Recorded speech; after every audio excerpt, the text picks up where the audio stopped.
राम साथियों, आप सभी का स्वामी विवेकानंद कॉम्पिटिशन सेंटर झुंझुनू के ऑनलाइन प्लेटफॉर्म पर हार्दिक स्वागत है। हम बात कर रहे हैं राजस्थान इतिहास की, और बात करें राजस्थान के इतिहास के महत्वपूर्ण प्रश्नों की बात कर रहे थे। उसी श्रृंखला में हम आज आगे बढ़ते हैं और हमारा पहला क्वेश्चन है, ये आपके सामने है कि मेवाड़ में सर्वप्रथम है नौकरशाही गठन। मेवाड़ में सर्वप्रथम है नौकरशाही का गठन है किस शासक ने किया था? कि जो मेवाड़ में सर्वप्रथम है नौकरशाही का गठन किसने किया था? ऑप्शन भी आपके सामने है। महाराणा हमीर ने तो मेवाड़ में 1326 ईस्वी में सिसोदिया वंश की स्थापना की थी। किसकी स्थापना की थी? सिसोदिया वंश की, सिसोदिया राजवंश की क्या की थी? स्थापना की गई थी राणा हमीर देव 1326 में की थी। राव जयत्र सिंह ने क्या किया था? रावल जयत्र सिंह ने नागदा से अपनी राजधानी चित्तौड़ को बनाया था। नागदा से अपनी राजधानी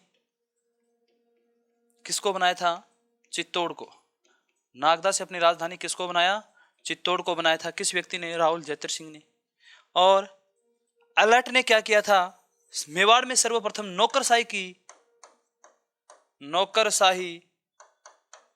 का गठन किया था। नौकरशाही का गठन किया था।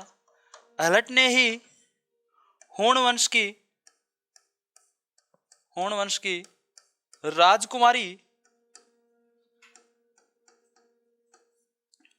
राजकुमारी हरिया देवी से विवाह किया था, जो प्रथम अंतरराष्ट्रीय विवाह था। अगला क्वेश्चन आपके सामने ये रहा। पद्मावत नामक ग्रंथ निम्नलिखित में से किसके द्वारा लिखा गया? तो किसके द्वारा लिखा गया था?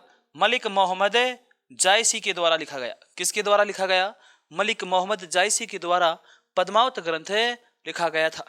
यह पद्मावत ग्रंथ मलिक मोहम्मद जायसी शेर शाह सूरी के समकालीन था। शेर शाह सूरी के समकालीन शेरशाह सूरी के समकालीन थे। शेरशाह सूरी के समकालीन कौन थे? मलिक मोहम्मद जायसी। मलिक मोहम्मद जायसी ने पद्मावत ग्रंथ 1540 ईस्वी में लिखा था। किसने? कब लिखा गया रे विद्वानों? 1540 में लिखा गया। मलिक मोहम्मद जायसी ने जो पद्मावत ग्रंथ है ये कौन सी भाषा में लिखा था? अवधी भाषा में लिखा था। कौन सी भाषा में लिखा? अवधी भाषा में यह ग्रंथ लिखा गया था, पद्मावत ग्रंथ। उसके बाद बात करें और कि इस पद्मावत ग्रंथ में किसका वर्णन मिलता है हमें? तो पद्मावत ग्रंथ में वर्णन मिलता है अलाउद्दीन खिलजी ने जब चित्तौड़ पर आक्रमण किया पद्मनी को पाने के लिए, उसका वर्णन किया गया है। चित्तौड़ पर अलाउद्दीन खिलजी ने जब चित्तौड़ पर आक्रमण किया उसका वर्णन और पद्मनी का बड़ा सुंदर ही शब्दों में वर्णन किया गया है। इस पद्मावत ग्रंथ में ही हमें जानकारी मिलती है कि अलाउद्दीन खिलजी जो दिल्ली का सुल्तान था, उसने पद्मनी की चाह में चित्तौड़ दुर्ग पर आक्रमण किया था। जब चित्तौड़ दुर्ग पर आक्रमण किया अलाउद्दीन खिलजी ने, तब रानी पद्मनी, रावल रतन सिंह ने एक बात कही थी कि रानी पद्मनी, आज तेरा स्वाभिमान संकट में है। आज चित्तौड़ दुर्ग को चारों तरफ से अलाउद्दीन खिलजी ने घेर लिया है, तू क्या करेगी? तो रानी पद्मनी ने कहा था कि मैं चित्तौड़ दुर्ग के हर एक कण कण पर इतिहास लिख के जाऊंगी। स्वाभिमान हार के भी अलाउद्दीन खिलजी के हाथ नहीं आऊंगी।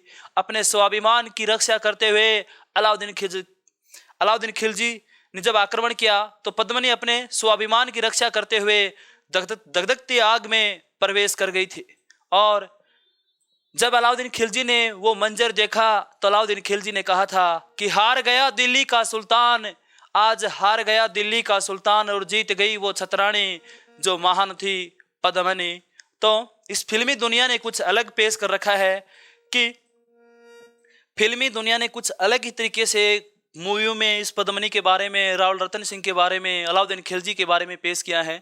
सुन ले फिल्मी दुनिया, इतिहास हमारी पूंजी है, अगर करी इसके साथ छेड़खानी तो तलवारें गूंजी हैं। हम सतियों की संतान हैं, हम कुछ भी करके दिखला देंगे। तो हमारे इतिहास के साथ ये फिल्मी दुनिया अब छेड़छाड़ न करे तो ही अच्छा है। अब बात करें अली मलिक मोहम्मद जायसी ने शेर शाह सूरी के समकालीन थे। 1540 ईस्वी में इन्होंने पद्मावत ग्रंथ लिखा। अवधी भाषा में यह ग्रंथ लिखा गया था और किसका वर्णन मिलता है? चित्तौड़ पर आक्रमण का वर्णन मिलता है। पद्मनी की चाह में आक्रमण किया गया था। अगला क्वेश्चन आपके सामने ये रहा कि हवा महल की तीसरी मंजिल का नाम क्या था? जो हवा महल है इसकी तीसरी मंजिल, देखो यह आपके सामने, सभी दर्शन कर लेना भाई इस हवा महल के, फिर ये बोलोगे हमें दर्शन नहीं करवाए गए। बहुत ही सुंदर यह हवा महल आपके सामने पेश किया जा रहा है। यह इसकी प्रथम मंजिल, यह है इसकी दूसरी मंजिल, यह है इसकी तीसरी मंजिल, और यह इसकी चौथी मंजिल है, और यह है इसकी पांचवी मंजिल। यह 5 मंजिला इमारत है हवा महल। और हवा महल का निर्माण तो 1799 ईस्वी में सवाई प्रताप सिंह के द्वारा करवाया गया। रे किसके द्वारा करवाया गया? सवाई प्रताप सिंह के द्वारा। सवाई प्रताप सिंह ने इस हवा महल का निर्माण करवाया, जबकि हवा महल का वास्तुकार लालचंद था। लालचंद, हवा महल का वास्तुकार लालचंद, इसका वास्तुकार हुआ है लालचंद उस्ता। बात करें और इस हवा महल की कि हवा महल है, इसका निर्माण 1799 में सवाई प्रताप सिंह ने करवाया। हवा महल भगवान कृष्ण को समर्पित है। किसको समर्पित है? भगवान कृष्ण को समर्पित है हवा महल। हवा महल की आकृति कृष्ण के मुकुट के समान है। हवा महल की आकृति कैसी है? कृष्ण के मुकुट के समान हवा महल की आकृति है। हवा महल कुल 5 मंजिला इमारत है ये हवा महल। इस हवा महल को क्या कहा जाता है? एर दुर्ग भी कहा जाता है। एर दुर्ग कि अगर आपसे कभी पूछ लिया जाए कि एर दुर्ग कहाँ है तो घबराने की कोई जरूरत नहीं है। अंग्रेजी में हवा महल को क्या कहा जा रहा है? एर दुर्ग कहा गया है। और ये प्रथम मंजिल की बात करें तो प्रथम मंजिल है इसकी शरद मंजिल। प्रथम मंजिल का नाम क्या है? शरद मंजिल। अगर इस शरद के ऊपर रतन जड़ दिए जाएं तो दूसरी मंजिल कौन सी होगी? रतन मंजिल। अगर किसी चीज पर रतन जड़ दिए जाएं तो वो एक तरह विचित्र दिखाई देगी। अगर कोई शरद के ऊपर रतन जड़े गए और रतन जड़ने के बाद वो विचित्र दिखाई दी तो वो कौन सी मंजिल हो गई? विचित्र मंजिल। वो कौन सी मंजिल हुई? विचित्र मंजिल। और जब कोई चीज विचित्र दिखाई देगी तो उसके ऊपर प्रकाश पड़ेगा तो वो बहुत ज्यादा चमकेगी भी। तो चौथी मंजिल का नाम क्या हुआ? प्रकाश मंजिल। अरे जहां प्रकाश होगा तो वहां तो हवा बहुत जरूरी है। और ये इसके 5 मंजिल हैं। प्रथम मंजिल का नाम शरद मंजिल है, दूसरी का रतन है, तीसरी का विचित्र है, चौथी का प्रकाश है, और 5वीं मंजिल का तो हवा मंजिल है। तो इसका सही आंसर, राइट आंसर क्या है? विचित्र मंदिर या मंजिल। उसके बाद अगला क्वेश्चन है, मानसिंह प्रथम को फरचंद की उपाधि किसने प्रदान की थी? अरे मानसिंह का जन्म की बात करें कि मानसिंह का जन्म 1550 ईस्वी में मौजी माबाद, जिसे वर्तमान में सांगानेर कहा गया, सांगानेर में हुआ था।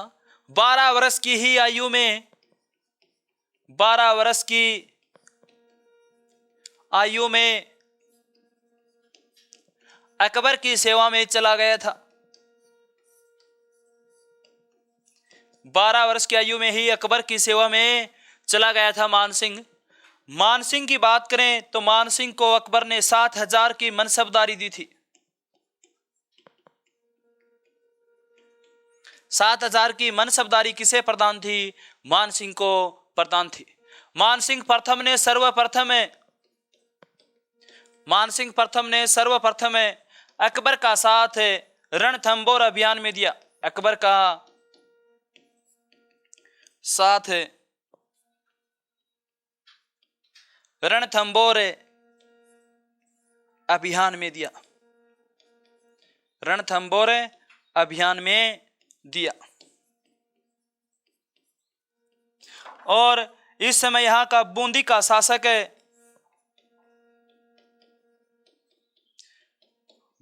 शासक सुरजन सिंह हाड़ा ने अधिकार कर रखा था रणथंभौर पर, सुरजन सिंह हाड़ा ने।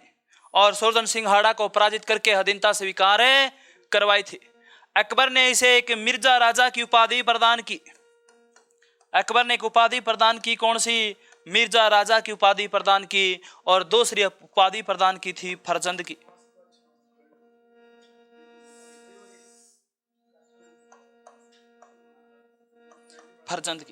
फरजंद का अर्थ हुआ बेटा।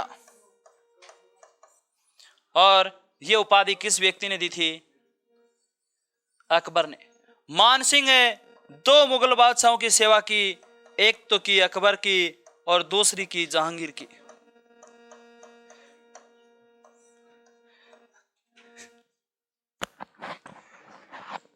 अब मानसिंह ने कितने मुगल बादशाहों की सेवा कर दी? 2 मुगल बादशाहों की सेवा की थी। अब बात करें आमेर में जगत शिरोमणि मंदिर का निर्माण किसने करवाया था? कि आमेर में जगत शिरोमणि मंदिर का निर्माण किस व्यक्ति के द्वारा या किसके द्वारा करवाया था? जगत शिरोमणि मंदिर का निर्माण मानसिंह प्रथम का एक पुत्र था। मानसिंह प्रथम का पुत्र, जो 1599 ईस्वी में बंगाल अभियान के दौरान 1599 ईस्वी में बंगाल अभियान के दौरान जगत सिंह प्रथम की मृत्यु हुई। जगत सिंह प्रथम की क्या हो गई थी? मृत्यु। और इस जगत सिंह की मम्मी थी, एक मां थी, जगत सिंह प्रथम की मां कनकावती। कनकावती ने अपने ही पुत्र की याद में इस मंदिर का निर्माण करवाया। अपने पुत्र की याद में जगत शिरोमणि मंदिर का निर्माण करवाया।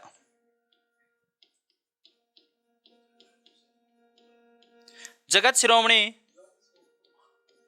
मंदिर का निर्माण करवाया। जगत शिरोमणि मंदिर को ही वर्तमान में मीरा मंदिर कहा जाता है। क्या कहा जाता है? मीरा मंदिर। वर्तमान में क्या कहा जा रहा है? मीरा मंदिर कहा जा रहा है। और आमेर में किसने करवाया था मंदिर का निर्माण? मानसिंह प्रथम की पत्नी थी रानी कनकावती। इस रानी कनकावती ने इस मंदिर का क्या करवाया था? निर्माण करवाया था। हरकेली नाटक के रचयिता कौन है? हरकेली नाटक की कुछ पंक्तियां, चलो, हरकेली नाटक किसके द्वारा लिखा गया? विग्रहराज चतुर्थ के द्वारा लिखा गया। हरकेली नाटक संस्कृत भाषा में लिखा गया। किस भाषा में लिखा गया? संस्कृत भाषा में। हरकेली नाटक में कुल 75 श्लोक हैं। हरकेली नाटक में कुल कितने श्लोक हैं? 75 श्लोक हैं हरकेली नाटक में। हरकेली नाटक में हमें महाभारत के समय अर्जुन वह शिव के मध्य जो वार्तालाप हुई, जो संवाद हुआ, उसका वर्णन मिलता है। और हरकेली नाटक की कुछ पंक्तियां अढ़ाई दिन के जोफड़े पर अंकित हैं। अढ़ाई दिन के जोफड़े पर अंकित हैं। ढाई दिन के जोफड़े पर अंकित हैं। दूसरा और भी अंकित है राजा राम मोहन राय के स्मारक पर। राजा राम मोहन राय के स्मारक पर भी हरकेली नाटक की कुछ पंक्तियां उत्कीर्ण हैं। हरकेली नाटक की पंक्तियां ढाई दिन के जोफड़े पर भी अंकित हैं। हरकेली नाटक की रचयिता विग्रहराज चतुर्थ हैं। ये संस्कृत भाषा में लिखा गया था। कुल 75 श्लोक हैं। महाभारत इसमें वर्णन मिलता है। महाभारत के समय अर्जुन और शिव के मध्य जो वार्तालाप हुई उसका इसमें वर्णन किया गया है। रणथंभौर में चौहान वंश की स्थापना किसने की थी? तो गोविंद राज ने की थी। और गोविंद राज ने कब की थी? 1194 ईस्वी में। गोविंद राज किसका पुत्र था? पृथ्वीराज चौहान तृतीय का पुत्र। पृथ्वीराज चौहान तृतीय का पुत्र था गोविंद राज। गोविंद राज को रणथंभौर की जागीरी कुतुबुद्दीन ऐबक ने प्रदान की थी। कुतुबुद्दीन ऐबक ने प्रदान की थी। राजस्थान इतिहास का अबुल फजल किसे कहा जाता है? तो किसे कहा जाता है? मनोहंत नैन्सी को कहा जाता है। किसे कहा जाता है? मनोहंत नैन्सी को कहा जाता है। मनोहंत नैन्सी को ये राजस्थान का अबुल फजल की संज्ञा किस व्यक्ति ने दी थी? तो मुंशी देव ने प्रदान की थी। किसने प्रदान की थी? मुंशी देव ने प्रदान की थी राजस्थान की अबुल फजल की संज्ञा। जैता कोपा किसके सेनापति थे? जैता और कोपा गिरी सुमेल के युद्ध में, गिरी सुमेल के युद्ध में 4-5 जनवरी की बात है, साल 1544 थी। इस समय ये गिरी सुमेल के युद्ध में शेरशाह सूरी के सामने, शेरशाह सूरी की सेना के सामने लड़ते हुए वीर गति को प्राप्त हो गए थे। लड़ते हुए वीर गति को प्राप्त हो गए थे। और ये किसके सेनापति थे? मालदेव राठौड़ के सेनापति थे। किसके सेनापति थे? मालदेव राठौड़ के सेनापति थे। गिरी सुमेल के युद्ध के बाद मालदेव राठौड़ ने सिवाना दुर्ग में शरण ली थी। युद्ध बीच में छोड़ के आ गया था ये, और छोड़ने के बाद किसी ने कौन से दुर्ग में शरण ली? तो सिवाना दुर्ग में शरण ली। पोहबा साहिबा का युद्ध कब हुआ? पोहबा और साहिबा का युद्ध किस किस के मध्य हुआ था? मध्य की बात करें तो बीकानेर का शासक राव जैतसी व मालदेव के मध्य हुआ था।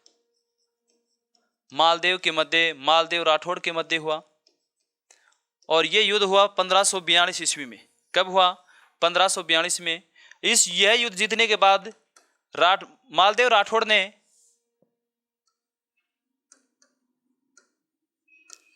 मालदेव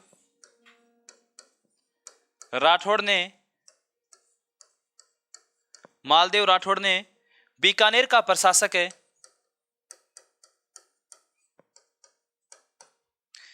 बीकानेर का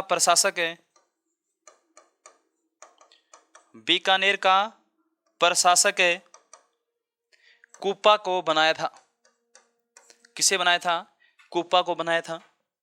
अगला क्वेश्चन है, मतिरे की राड़ नामक युद्ध कब हुआ? मतिरे की राड़ नामक युद्ध 2 शासकों के मध्य हुआ था। एक तो बीकानेर का शासक था करण सिंह, बीकानेर के शासक है करण सिंह के मध्य। एक तरफ करण सिंह था तो एक तरफ नागौर का शासक है अमर सिंह था। और मतिरे की राड़ हुई गिरी सुमेल के युद्ध के 100 साल बाद। गिरी सुमेल के युद्ध के 100 साल बाद अर्थात 1544। कब हुई? 1544 में। कब होती है? 1544 में। जाखड़िया गांव को लेकर ये युद्ध होता है। गिरी सुमेल का युद्ध मतिरे को लेकर ही ये युद्ध हुआ था, इसीलिए इसे मतिरे की राड़ कहा गया है इतिहास में। अकबर ने नागौर दरबार कब लगाया? कि अकबर ने नागौर दरबार का आयोजन कब किया था? तो अकबर ने नागौर दरबार के आयोजन की बात करें तो 1570 में किया था। कब किया था? 1570 में। नागौर दरबार किसकी सहायता से लगाया गया था? तो बहारमल की सहायता से। किसकी सहायता से लगाया गया? बहारमल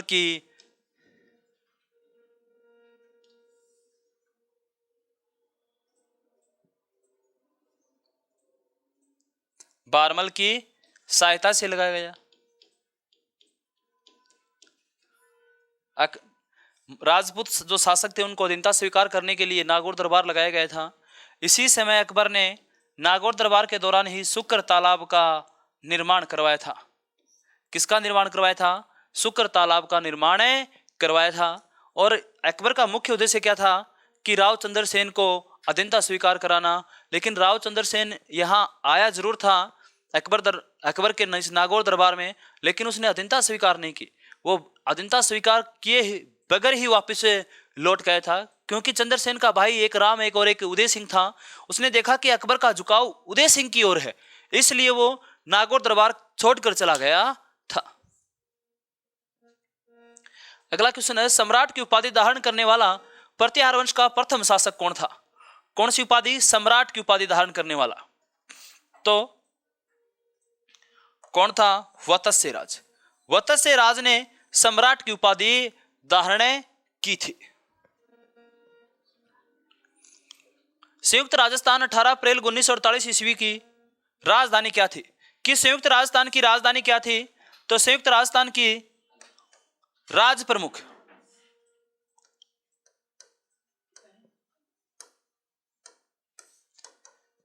भोपाल सिंह को बनाया गया। उद्घाटनकर्ता पंडित जवाहरलाल नेहरू था। प्रधानमंत्री इस चरण का माणिक्यलाल वर्मा था।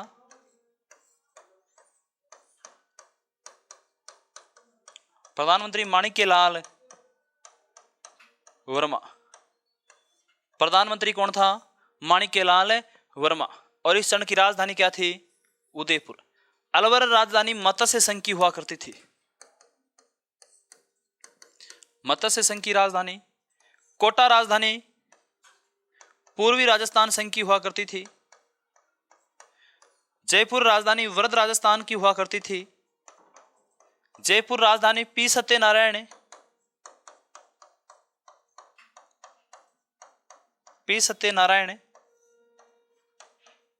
राव समिति की सिफारिश पर बनी।